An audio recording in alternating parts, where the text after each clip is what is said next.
श्री हरि विष्णु बोलिए ओम। आप सभी भक्तों का स्वागत है हमारे ओम चैनल पर। तो सदा जपते रहिए ओम। तो भक्तों, आज हम अपनी इस एकादशी सीरीज में आज हम आपसे चर्चा करने जा रहे हैं साल में दूसरी पड़ने वाली एकादशी अर्थात उत्पन्ना एकादशी के बाद जो एकादशी पड़ती है मार्ग शीर्ष शुक्ल पक्ष में, उसके संदर्भ में आगे वीडियो में मैं उसका नाम बताऊंगा और मैं क्या, भगवान श्री हरि अपने मुख से स्वयं उसका नाम बताएंगे। और अंत में इस व्रत की फलाहार विधि भी आपको बताऊंगा और इस वीडियो के मध्य में आपको एक रोचक कथानक मिलेगा। तो हमारे साथ अंत तक बने रहिए इस वीडियो में। बोलिए श्री हरि विष्णु। मैं शुरू करता हूं। श्री युधिष्ठिर बोले, भगवान आप तीनों लोकों के स्वामी हैं, सबको सुख देने वाले और जगत के पति हैं। मैं आपको नमस्कार करता हूं। हे देव, मेरे संशय को दूर कर मुझे बताइए कि मार्ग शीर्ष शुक्ला एकादशी का क्या नाम है। उस दिन कौन से देवता की पूजा की जाती है और उसकी विधि क्या है। भगवान कृपया आप मेरे प्रश्नों का विस्तार पूर्वक उत्तर दीजिए। ये कौन कह रहा है? युधिष्ठिर कह रहे हैं भगवान श्री हरि विष्णु से। तो सुनिए। यह सुनकर भक्त वत्सल भगवान श्री कृष्ण जी कहने लगे, हे राजन, आपने बड़ा उत्तम प्रश्न किया है। इसके सुनने से तुम्हारा यश संसार में फैलेगा। सो सुनो, मार्ग शीर्ष शुक्ल एकादशी को मोक्षदा एकादशी कहते हैं। इस दिन दामोदर भगवान की धूप दीप नैवेद्य आदि से भक्ति पूर्वक पूजा करनी चाहिए। अब मैं एक पुराणों की कथा कहता हूँ।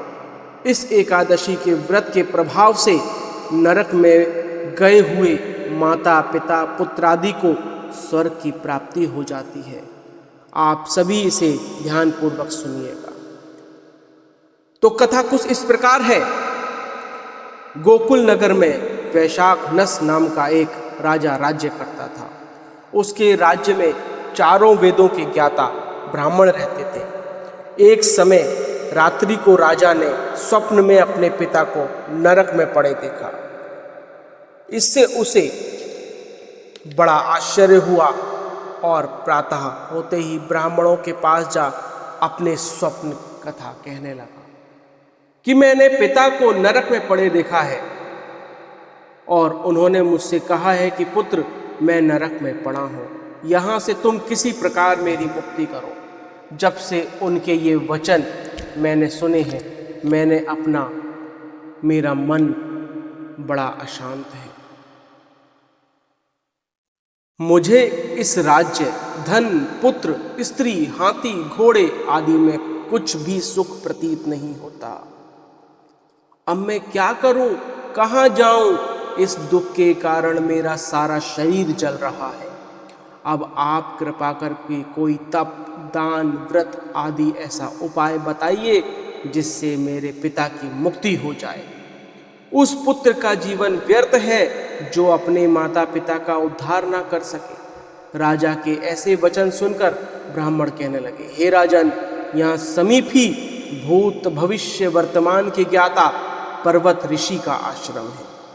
आपके प्रश्नों का उत्तर वे भली भांति दे सकते हैं। ऐसा सुनकर राजा मुनि के आश्रम पर गए। उसी जगह चारों वेदों के ज्ञाता साक्षात ब्रह्मा के समान पर्वत ऋषि बैठे थे। राजा ने वहां जाकर उनको साष्टांग प्रणाम किया। पर्वत मुनि ने राजा से कुशल क्षेम पूछी। तब राजा ने कहा, हे देवर्षि, आपकी कृपा से मेरे राज्य में सब कुशल है, परंतु मेरे मन में अत्यंत अशांति रहती है, उसका कुछ उपाय बताइए। ऐसा सुनकर पर्वत मुनि ने एक क्षण के लिए अपने नेत्र बंद किए, भूत भविष्य को विचारने लगे। फिर बोले, राजन, मैंने योग बल से तुम्हारे पिता के कुकर्मों को जान लिया है। उन्होंने पूर्व जन्म में कामातुर होकर सौत के कहने पर दूसरी पत्नी को ऋतु दान मांगने पर भी नहीं दिया। उसी पाप कर्म के फल से तुम्हारे पिता को आज नरक में जाना पड़ा। तब राजा बोला, हे महात्म, मेरे पिता का उद्धार करने के लिए कोई उपाय बताइए। पर्वत मुनि बोले, हे राजन, आप मार्गशीर्ष शुक्ला एकादशी को व्रत करें और उस व्रत के पुण्य को अपने पिता को संकल्प कर दें। उस एकादशी के पुण्य के प्रभाव से ही अवश्य ही आपके पिता की मुक्ति होगी। मुनि के वचनों को सुनकर राजा अपने महल में आया और कुटुंब सहित इस मोक्षदा एकादशी का व्रत किया। उस व्रत के पुण्य को राजा ने अपने पिता को अर्पण कर दिया। उस पुण्य के प्रभाव से राजा के पिता को मुक्ति मिल गई। वह स्वर्ग लोक को जाते हुए अपने पुत्र से बोले कि हे पुत्र, तेरा कल्याण हो। मार्गशीर्ष मास के शुक्ल पक्ष की इस मोक्षदा एकादशी का जो व्रत करते हैं, उनके समस्त पाप नष्ट हो जाते हैं और अंत में स्वर्ग लोक को पाते हैं। इस व्रत से बढ़कर मोक्ष देने वाला और कोई व्रत नहीं है। इस कथा को पढ़ने या सुनने से वाजपेय यज्ञ का फल मिलता है। तो ये थी मोक्षदा एकादशी के संदर्भ में कथा। अंत में मैं आपको बताता हूं कि इस व्रत में फलहार क्या लिया जाता है। इस दिन बिल्व पत्र का सागर लेना चाहिए। व्रत में दूध, फल, सिंघाड़े के आटे के पदार्थ ले सकते हैं। तो कैसी लगी आपको हमारी ये वीडियो? कमेंट बॉक्स में जरूर बताएं कि क्या आप मोक्षदा एकादशी का व्रत करते हैं और क्या आपको उसका लाभ प्राप्त हुआ, और कोई घटना, कोई स्मरण अगर जुड़ा हो तो जरूर हमें लिख भेजें। और अगर आप समयाभाव में इतना नहीं कर सकते हैं तो जरूर कमेंट में लिखिए हरि ओम।